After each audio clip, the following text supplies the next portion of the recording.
Hello, good morning mga ka-cooker. Nandito naman tayo ngayon sa pwesto ni Cupcake.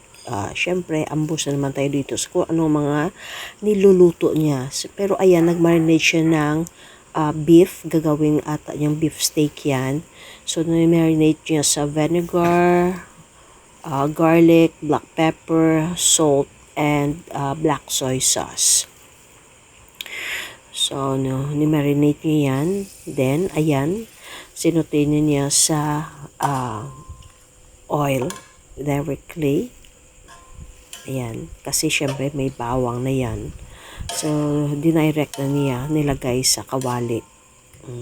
Syempre, bago niya nilagay sa kawali, nilagyan niya muna ng mantika or oil.